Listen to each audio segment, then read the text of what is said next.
بسم الله الرحمن الرحيم يا أيها الناس إنا خلقناكم من ذكر وأنثى وجعلناكم شعوبا وقبائل لتعارفوا إن أكرمكم عند الله أتقاكم إن الله عليم خبير. أعوذ بالله من الشيطان الرجيم. بسم الله الرحمن الرحيم. الحمد لله رب العالمين، وصلى الله على محمد وآله الطيبين الطاهرين المعصومين، واللعن الدائم على أعدائهم أجمعين. Dear viewers, Assalamu alaikum wa rahmatullahi wa barakatuh. In our previous sessions, I talked about different theories of metaethics.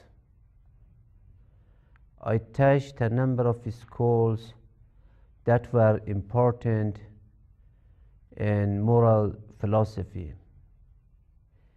The first school I dealt with was cultural relativism. According to this school, X is good when it is approved by the society, and the same X can be bad when it is disapproved by the society. The main axis is the society. We should always keep looking at the society. What does the society tell us to do? We should always keep in mind the direction presented by the society in which we live. Later on, we touched the school of subjectivism. Subjectivism was also a very popular school of thought in moral philosophy. According to subjectivism, as well as according to emotivism, what was important was your feeling. You should always pay attention to your feeling. By paying attention to your feeling, by giving importance to your feelings and emotions, you can choose your moral principles. You can pick out your moral principles. This was also a popular school of thought, but we also criticized this school. The next school of thought that I touched was Intuitionism. According to Intuitionism, what is important is your moral intuitions. Every one of us, every society has its own or his own moral intuition. If we want to reach moral principles, according to this school of thought, we must pay attention to our moral intuitions. Moral judgments, moral statements must end to moral intuitions. They must either be among moral intuitions or be reducible to moral intuitions. If they are neither among the moral intuitions nor are they reducible to moral intuitions, then they must be put aside. they must be neglected. So this was the theory presented by Intuitionism. Later on, we touched some other schools of thought like ideal observer theory, as well as prescriptivism. These schools of thought were concerned about moral principles. They were also giving importance to moral principles. In the standard or the criterion they presented was that according to the ideal observer, we must be impartial, we must be informed in order to reach moral principles. The more you are impartial and the more you are informed, the better you can reach moral principles.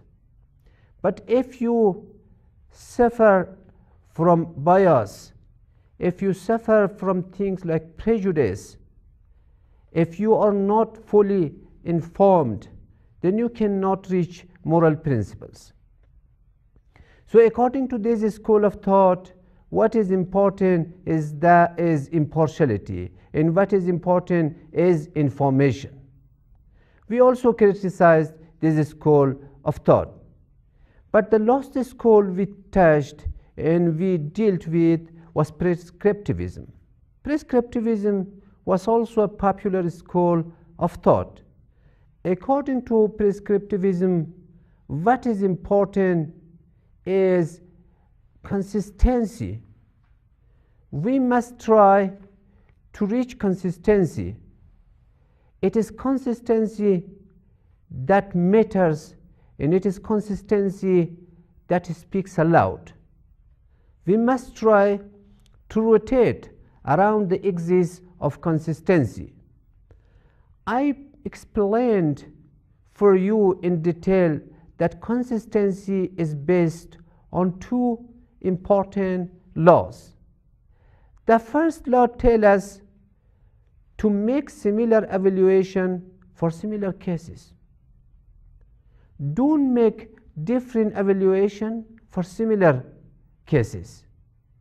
Instead, try to make similar judgments, try to make similar evaluation for similar cases. By doing so, you can improve your moral standards, you can improve your level. Second, keep your moral beliefs in harmony with your practices.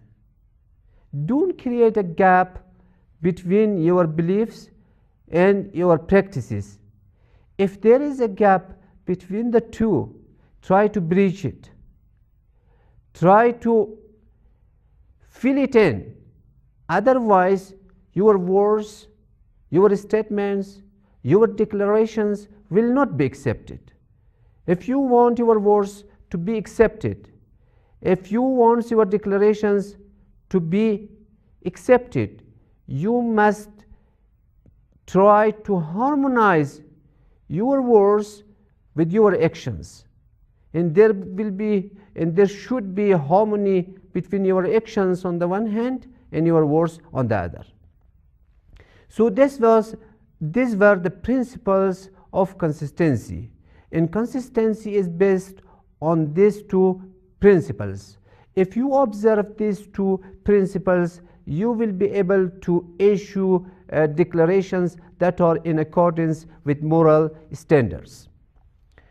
And tonight I'm going to touch the Islamic theory of metaethics.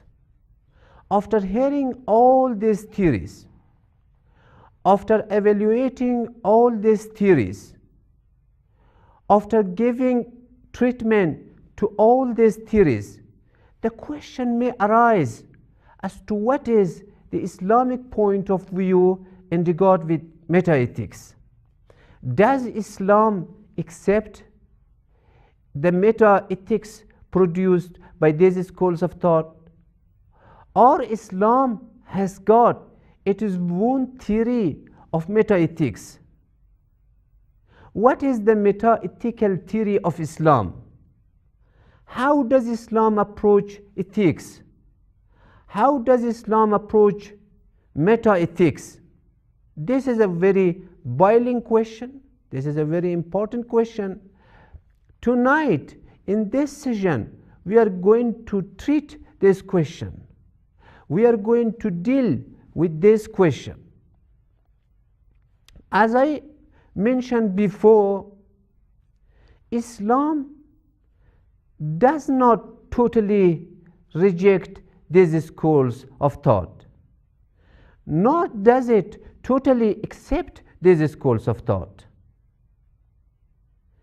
Islam does not squarely deny these schools of thought, nor does it squarely accept with their points of view and agree with their theories. Islam has got its own methodology. If we want to reach and to understand the theory presented by Islam, we must get familiar with the methodology of Islamic thinking. We must get in line with the methodology presented by Islam. What is the Islamic methodology? According to Islamic methodology, we are required to accept the best. We are required to listen to all kinds of words. We are supposed to pay attention to all kinds of theories, whether they are true or false. After listening to these theories, after paying attention to all these theories, then the turn comes to the selection.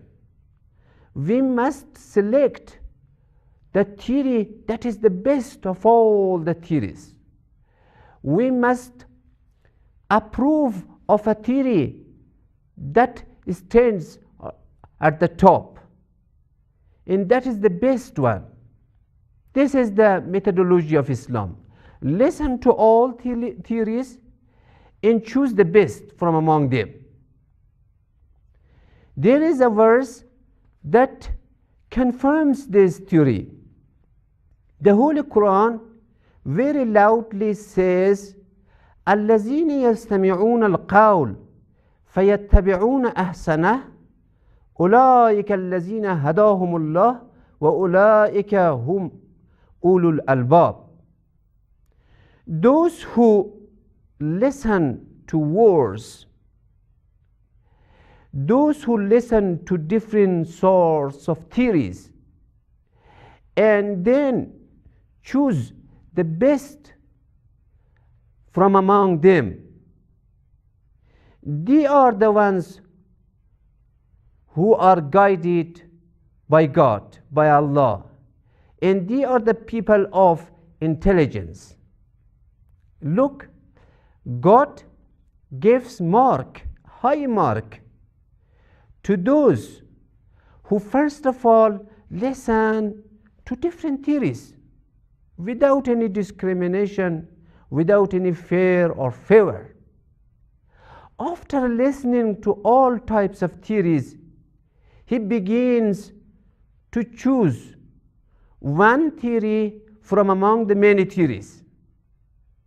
And the criteria suggested by Islam is that you should give importance to that theory that is the best. That is the best. The best theory is, or the most excellent theory is the theory one must choose. Your intuitions might tell you which theory is the best theory. Your common sense might tell you which theory is the best theory. The religious guidance might tell you which theory is the best theory. Your culture might tell you which theory is the best theory. But the thing is that that always pay attention to the best theory, always give importance to the best theory. This is the methodology suggested by Islam. But now let us see, based on this methodology, where should we go? And what does Islam tell about metaethics? What does Islam say about metaethics? Does Islam have its own theory of metaethics? Or does Islam accept one of the theories that were dealt with previously? According to the study I made and according to the research I made, Islam does not favor any one of these theories specifically. The theory presented by Islam, the theory supported by Islam, is a composition of different elements found in these schools of thought. Actually, Islamic theory of metaethics is a combination of the views presented by the previous schools of thought. In other words, Islam has studied, or Islam pays attention to the theories presented by all these schools of thought. After paying attention and after studying these theories, Islam chooses the positive elements found in these schools of thought and discards the negative elements that are there in these schools of thought. Based on this methodology, we can say that Islam is not prescriptivism. We cannot equate Islam with prescriptivism. Anyone who says that Islam says the same as prescriptivism, he is wrong. Anyone who says that Islam is totally different from prescriptivism, again he is wrong. Islam neither totally rejects prescriptivism nor does it totally agree with prescriptivism. Islam looks at the words uttered by prescriptivism. Islam analyzes and studies the theory presented by prescriptivism. After making a full analysis, it produces its judgment. According to prescriptivism, what is important is consistency. As far as Islam is concerned, Islam agrees with consistency. But Islam does not subscribe to prescriptivism. Islam differentiates between consistency on the one hand and prescriptivism on the other. Islam says yes to consistency and no to prescriptivism. Islam says that consistency is very important. Yes, it is important. In our day-to-day life, consistency is very much important. And as I told you before, there are many points in Islam that tell us that consistency is important. For example, Islam emphasizes on practice. And there is also a proverb that says, practice makes man perfect. Islam also emphasizes on practice. Islam also gives importance to practice. Islam tells you to pay attention to practice. Do not ignore practice. This can tell us that what is important from the viewpoint of Islam is consistency. When Islam tells us that practice is important, it directly or indirectly tells us that there should be a harmony between your words and your practices. يا مقلب القلوب والأبصار يا مدبر الليل يا محول الحول والأحوال حول حالنا إلى أحسن الحال. You must not preach what you do not practice. You must not propagate what you do not practically accept. Propagate what you accept. Preach what you agree with. And disseminate what are accepted by you. There should not be a gap between your beliefs and your practices from the Islamic point of view. If there is a gap, then Islam will disagree with you. Islam will label you as hypocrite. Who is a hypocrite? A hypocrite is a person whose words are not in harmony with his practices. He is a believer. He wears the garment a believer wears. He speaks the words a believer speaks.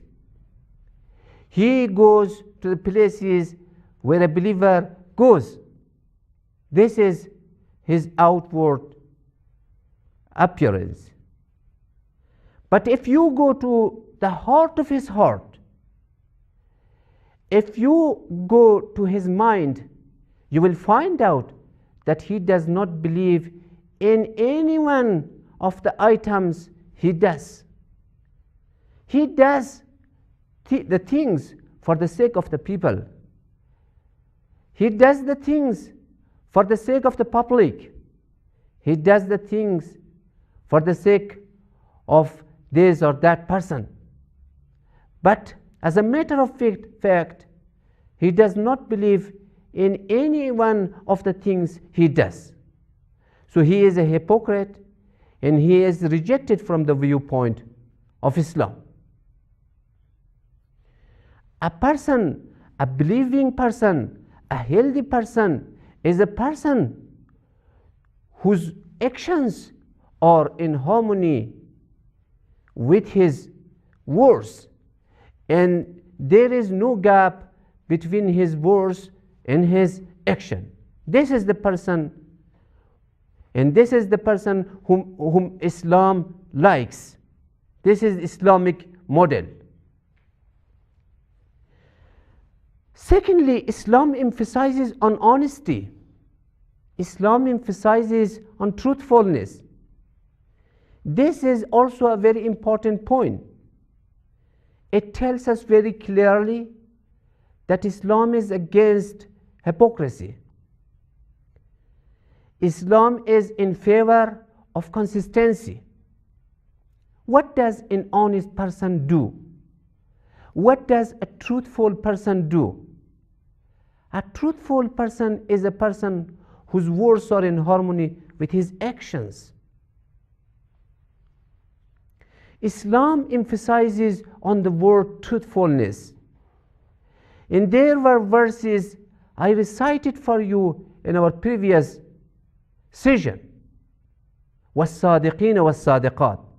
The truthful man and the truthful women. They are the people who are favored by God. God has promised great favor, forgiveness, and great reward for such kind of people. If you are a truthful person, whether a male or a female, you will be rewarded by God. And your reward will be great. Your reward will be considerable. Thirdly, Islam emphasizes on the observation of justice. The principle of justice is, from the Islamic point of view, very important. Every Muslim is supposed to be just in his dealing with his family, in his dealing with the society, in his dealing with the government. No one is required to be unjust. No one is required to be unjust. Islam tells you not to be unjust even towards your enemies. Be always just, even towards your enemies. Those who are your enemies, they may deserve the harshest behavior. But Islam tells you, whenever you want to deal with your enemies, whenever you want to deal with those whom you do not like, be just in your dealing with them. Observe justice. Never get out of the line of justice. Justice requires you to be impartial. Justice requires you to be observing the principle of consistency. You must like the things for your enemies which you like for yourselves. The thing which you like for yourself must be the standard for your dealing with your enemies. You must not say that, okay, I like these things for myself, but as far as my enemy is concerned, I should apply different standards while dealing with my enemies. No, the standards should be the same. There should not be double standards. The standards should be the same. The standards which you apply while dealing with your near and dear must be the same as the standards which you apply while dealing with your enemies. So you said this is very important. It requires you to be logically consistent. It requires you to be truthful. It requires you to be honest.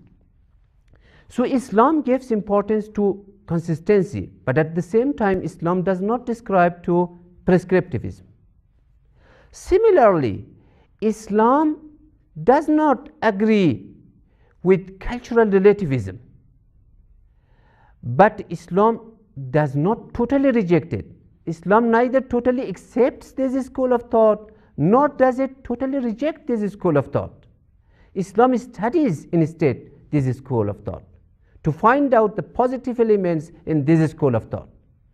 According to Islamic thinking, society is important, but society is not everything.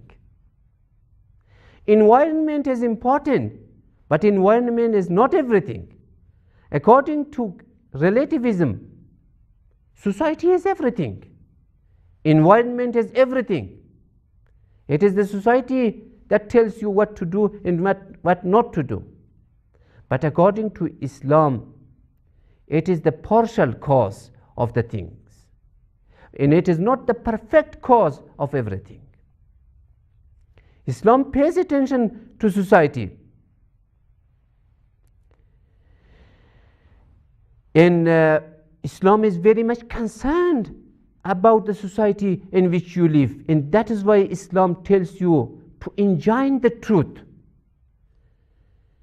and to prevent falsehood, because if truth prevails in a society, it will affect you, and if falsehood prevails in a society, again it will affect you. And Islam recognizes the effect the society lives on you, and that is why Islam advises you, Islam tells you to reform your society, to fight against corruption that exists in your society. Because if your society is healthy, if your society is good, you will also be good. If your society is bad, if your society is corrupt, then you will also be affected. So Islam gives importance to the society, but Islam does not say that society is everything and you do not have any sort of freedom in the face of society, and your fate is determined by the society. No, Islam does not say these things about society, but Islam gives partial importance to society. Similarly, Islam does not subscribe to Intuitionism, but Islam accepts the positive elements that are there in Intuitionism.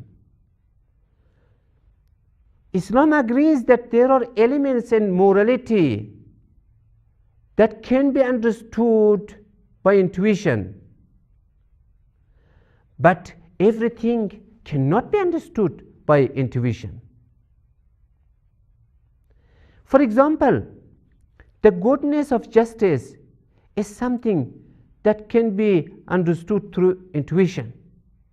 Everybody, every person, every society understand that justice is good and injustice is bad. So you can say it is a moral intuition. Similarly, every society agrees that hatred is bad. Instead, what is opposed to hatred is good. This is also something universal. Everybody, every community, and every society understand that hatred is bad. Love, peace, and the likes are good. So, but all moral issues are not of the same category. You cannot say that every moral statement is like the goodness of justice. Every moral statement is as obvious as the goodness of justice. No. There are moral statements that are very clear and that are very obvious, like the goodness of justice. But there are moral statements and moral judgments that are not that much obvious. And therefore we need prophets, we need imams, we need revelation in order to tell us what to do in such areas and what not to do in such areas. So we must be always paying attention to revelation, and we must not forget about the importance of revelation. Islam also does not subscribe to the divine common theory. Islam says it is a good theory. There are positive points in this theory, but it does not reflect the whole reality. There are flaws with this theory as well as there are merits. We should try to see the merits and demerits of this theory. There are things in morality that are determined by our own intellect. If we apply our intellect, if we put into practice our intellect, we will understand these things. We will understand things such as the goodness of justice and the badness of injustice. But there are things which we do not understand through our intellect. No matter how much attempt we make, how much endeavor we make, we will not reach anywhere. We will reach no conclusion. In such places, we are in need of revelation. It is the divine common theory that tells us what to do and not to do. In other words, there are different areas in morality. In some areas, we are not in need of divine common theory. Our intellects tell us what to do and what not to do. But there are areas, there are issues in morality which are not that much clear. We are in need of revelation. And revelation must come to our help. Otherwise, we will not be able to do anything. We can also say that Islam does not subscribe to schools of thought such as subjectivism or emotivism. But despite this, Islam recognizes the positive elements that are existing in these schools of thought. Islam tells you to manage your emotions. Islam does not tell you to eradicate your emotions or to fight with your emotions or to resist your emotions. Islam tells you to manage your emotions. Islam tells you to make a planning for your emotions. Try to guide your emotions to the right place. Try to be the guide of your emotions and try not to be guided by your emotions. There is a difference. Some people are guided by their emotions, and there are people who guide their emotions. Be from among the people who guide their emotions, and do not be among the people who are guided by their emotions. If you guide your emotions, if you make planning for your emotions, then of course you will be able to reach a good conclusion. You will be a brave person. Bravery is an emotion. Islam agrees with this emotion. And Islam tells you to reach a moderate conclusion in this connection. Islam tells you to get married. By getting married, you are satisfying your desires. So you are not supposed to suppress your desires, your emotion, your sexual emotions. Islam tells you to rightly manage your emotions. By getting married or by getting married, you can rightly manage your emotions. So, according to Islamic thinking, we are supposed to manage our emotions, and we are not supposed to fight our emotions. We are not supposed to resist our emotions. There are schools of thought who tell you every now and then to eradicate your emotions, to fight with your emotions. But Islam is not among these schools of thought. Islam is a very moderate religion. It tells you that try to flourish your emotions, try to improve your emotions by rightly managing them. So these are some of the schools which I touched. And lastly, I should say that Islam also does not totally reject idle observer, nor does it totally accept idle observer. Islam says that yes, if you reach the stage of the infallible Imams, if you reach the stage of the prophets, then you can produce judgments that are worthwhile, that are important, and that are acceptable. But as long as you have not reached this stage, then do not produce judgments, rather try to follow the judgments produced by others. So tonight I touched the Islamic theory of metaethics. To conclude, I should say that Islamic theory of metaethics is a composition of different theories, and different elements are there. In Islamic theory is a mixture of different theories. If we want to have a full grasp of Islamic theory, we must be familiar with different theories, and the understanding of different theories will help us to understand the Islamic theory of metaethics. Thank you very much. Allah ya Allah, Allah subhanallah.